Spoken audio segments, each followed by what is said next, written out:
안녕하십니까. 해운여학원 대릭쌤입니다. 네, 화이팅입니다. 오늘의 주제는 말도 많고 무슨 카더라 통신도 많은 IB 디플로마 하는 경우 있는 학생들이 어떻게 미국 대학을 준비할 것인지에 대해서 좀 알아보도록 하겠습니다. 오늘 아침에도 제가 IB 디플로마 하는 학생이 미국 탑스쿨을 지원하고 싶어 하는 학생이 문의를 주셨는데, 난 IB 디플로마 하는데 굳이 전 미국 대학 가야 됩니다. 미국 대학 꼭 가고 싶습니다 하는 학생들은 반드시 시청해 주시기 바랍니다. 그럼 우리가 좀 이해를 하셔야 되는 게, IB 디플로마가 크게 보면 SAT, AP라는 미국식 교육제도와 A레벨로 통하는 영국식 교육제도로 나눠지는데 어디에 가까울까요? 네, 정확하게는 IB 디플로마는 프랑스식 디플로마를 인터내셔널식으로 바꾼 거기 때문에 둘 다 좀 안 맞지는 않지만 그래도 가까운 거는 영국식 A레벨 쪽에 가깝다고 보시면 됩니다. 이렇게 IB 디플로마 좀 정리를 하고요. 그리고 저희가 또 정리하고 넘어가야 될 부분이, 우리 지원자가 미국 내 고등학교에서 IB 디플로마를 하는지, 미국 외, 미국 밖에서 IB 디플로마 하는지를 좀 구별을 하셔야 돼요.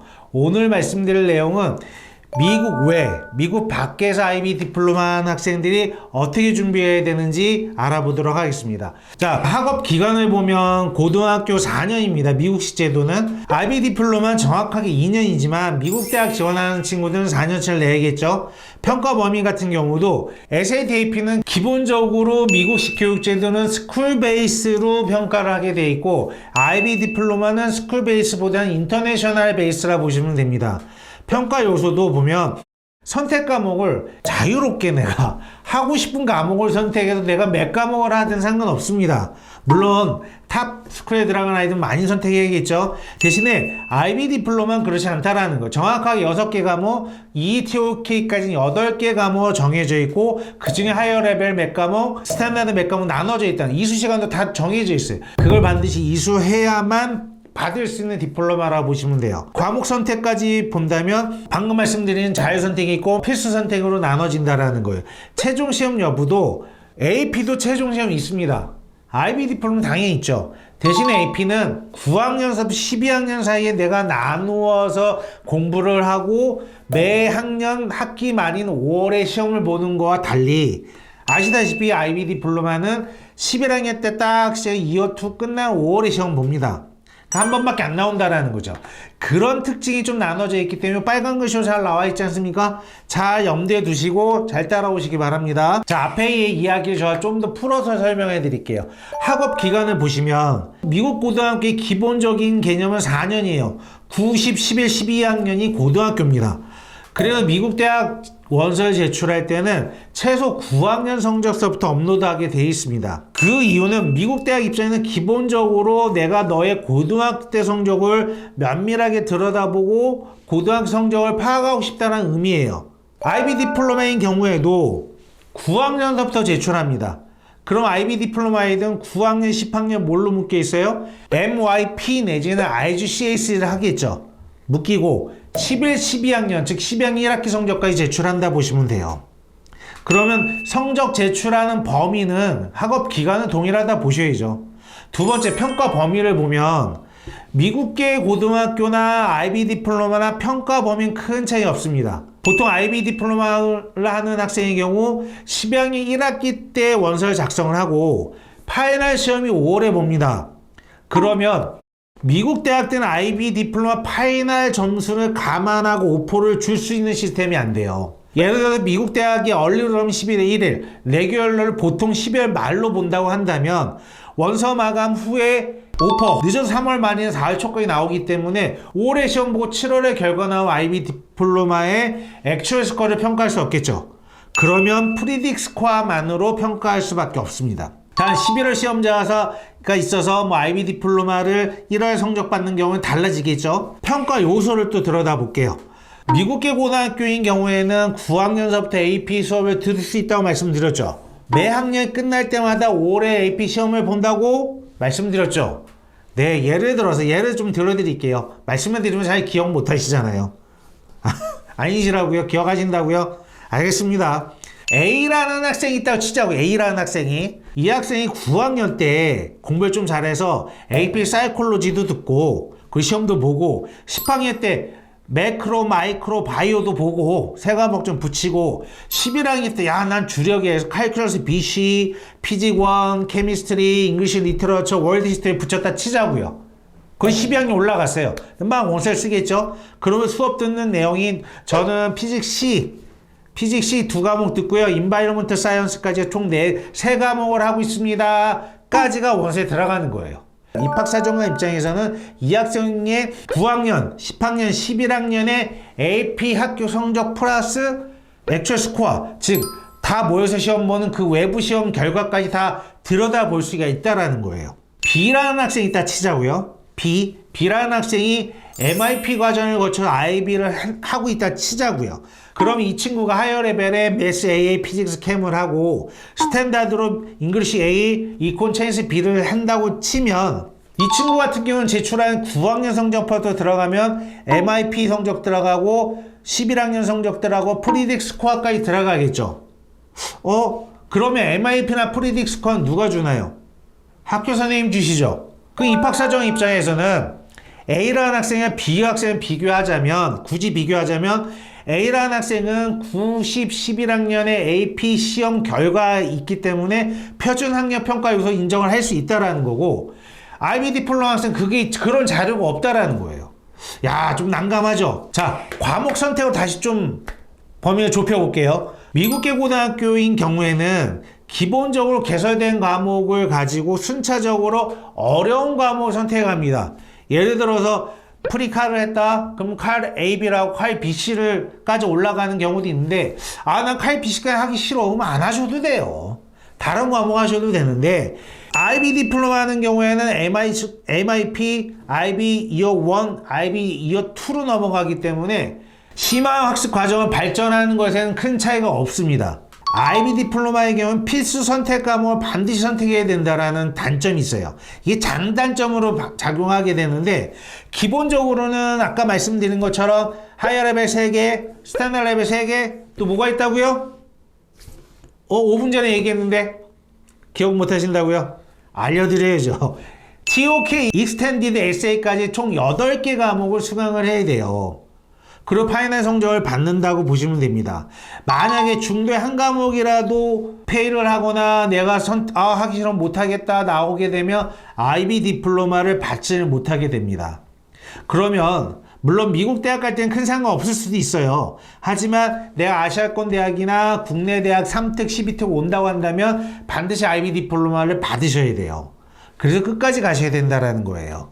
자, 최종 시험에도 좀 안내를 해드릴게요. 계속 반복적으로 말씀드리는 내용이지만, A라는 학생은 9학년 때 사이콜로지, 10학년 때 매크로, 마이크로, 바이오, 11학년 때 칼비시, 피지광, 캠, 잉글리시 리터러처, 월드 히스토리까지의 최종 성적표를 가지고 있겠죠. 물론 12학년 때 학교 수업 듣는 것도 올라가긴 하지만, 근데 B라는 학생을 보면 나 하이어 레벨에 매스 AA, 피지캠, 스탠다드 블라블라블라블라, 근데 표준 학력 시험 결과가 없다라는 거예요. 상당히 불리하겠죠. 이거 입학사정관들도 상당히 고민되는 파트가 이런 부분들이에요. 다시 돌아가서 여러분들이 입학사정관이라고 치자고요. 띵킹하자요, 띵킹. 이번에 지원하는 학생이 한 54개국에서 한 150개의 학교가 왔는데 이놈의 GPA를 믿을 수 있을까요? 여러분은 믿겠어요? 못 믿어요. 그게 어떻게 일일이 다 상대평가인지 절대평가인지 점수 잘 주는지 그렇지 않은지 아예 방법이 없는데 1, 2평가 안 한다라는 거예요. 결국에는 표준 학력 평가 요소인 시험을 좀 가져온 학생과 그렇지 않은 학생을 구별할 수밖에 없다라는 거예요. 여기서 정확하게 미국 외 고등학교에서 IB 디플로마 학생들이 조금 불리해지는 형국이 이때 나오는 거예요. 저희가 오늘 주제가 뭐예요? 처음에 얘기했잖아요. IB 디플로마로 미국 대학 지원하지 말란 얘기 아니잖아요. 그쵸? 내 아이가 IB 디플로마를 하는데 미국 대학을 지원하기 위해서 어떻게 준비해야 될지 이제서부터 말씀드릴게요. 어렵지 않아요. 첫 번째, 표준 학력 평가 시험을 가지고 있으니 게 가장 유리해요. 이유는 들어서 아시잖아요. 그렇다면 우리가 표준 학력 평가 시험에 AP를 붙일 수 있을까요? 의미 없어요. 내가 이미 하이어 레벨 하고 있기 때문에. 그렇다면 내가 할 수 있는 SAT 또는 ACT를 반드시 하셔야 되는 거예요. 물론 코비드-19 코로나 시대 때 SAT, AP 안 받는다 막 이렇게 있었는데 아시잖아요. 요즘은 다 슬금슬금 들어오고 있어요. SAT 보라고. 특히 미국 이외의 고등학교에 나온 아이들한테. 그럼 내 아이가 IB 디플로마 미국 대학 지원한다? 첫 번째 해야 될 거는 표준학력 평가에서는 SAT, AP 시험, ACT 시험을 보자. 이게 첫 번째 요소라는 거예요. 두 번째, TOK와 Extended Essay를 활용하기입니다. 자, 보세요. AP에서도요, 요즘은 세미나가 있고 리서치론 가면 자꾸 튀어나오기 시작했어요. 왜? IB 디플로마가 태생적으로 가장 뒤늦게 나왔기 때문에 가장 진화된 시험 제도라 보시면 돼요. 그 뒤를 볼 때는 너무 좋거든요. 그래서 세미나 리서치 만드는 거예요. 근데 현재 우리 학생들의 입장은 뭐냐면 워낙 IB 디플로마 할 게 많으니까 TOK나 E를 좀 등한시하는 경향이 있는데 내가 정말 미국 대학을 원한다? 이거 반드시 이용하셔야 돼요. B라는 학생이 E를 준비할 때 미국 대학을 염두에 두고 거기에 맞는 익스텐드 에세이를 작성한다면 많이 들으셨잖아요. 뭐 해외 논문 대회 나가고 뭐 어디서 논문 뭐 쓰고 그러고 있잖아요. 미국계 고등학교에도. 저희는 그럴 필요 없어요. 이 4,000자짜리 익스텐드 에세이를 얼마만큼 내가 충실하게 작성하느냐, 그걸 대학에 보여줄 수 있느냐, 그럼 엄청나게 유리한 거예요. TOK 같은 경우도 아시다시피 학생들은 되게 어렵지만 이거를 잘 활용한다면 각종 에세이에 다 접목시킬 수 있는 방법이 많습니다. 자, 세 번째. 딱 보이시죠? 카스 프로젝트를 잘 활용하셔야 된다는 거예요. 이제 카스가 뭐냐면 창의성, 활동, 봉사활동의 의미가 있고 2년간 총 150시간 채워야 하는 프로젝트입니다. 안 해보면 내용 정말 많아요. 그 중에 네가 원하는 걸 채워라. 어디서 많이 들은 내용이죠. 창의적인 학생의 액티비티 이시 많이 해야 돼. 봉사활동도 많이 해야 돼. IB 디플로마에서는 기본적으로 그걸 요구를 합니다. 근데 요즘 학생들은 미국 대학을 굳이 안 간다고 하면 150시간 채우는 거에 의미가 있고, 근데 내가 정말 미국 대학을 원한다? 카스 프로젝트를 잘 활용하셔야 돼요. 그러면 이거는 정말 미국 대학이 좋아하는 이시 활동 내지 봉사활동, 창의적인 활동이 다 나올 수가 있다라는 거예요. 아셨죠? 제가 말씀드린 것만 잘 준비를 하신다고 하면 충분히 IB 디플로마로 미국 대학 지원할 때 유리하다라는 겁니다.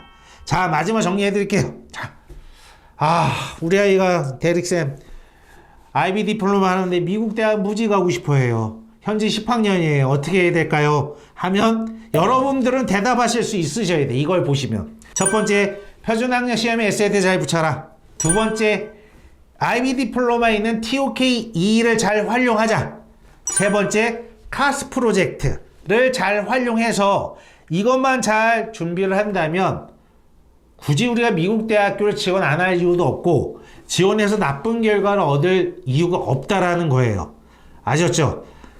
오늘은 좀 개괄적인 설명을 드렸어요. 그럼 구체적으로 IB 디플로마를 해서 미국 대학을 어떻게 지원할지는 여러분들이 원하시면 제가 말씀드리고요. 굳이 거기까지 너가 얘기하면 뭐하냐 이렇게 말씀하시면 그냥 이 정도 우리가 이렇게 정리하도록 하겠습니다. 여러분들 댓글이나 이렇게 남겨주세요. 그럼 제가 또 성심성의껏 좀 시간 내서 찍어보도록 하겠습니다. 기본적인 대릭쌤의 이 유튜브는 개념 설명, 좀 개념을 좀 잡으시자라는 얘기예요. 구체적인 내용은 따로 찍도록 하겠습니다. 자, 돌아가겠습니다. 감사합니다.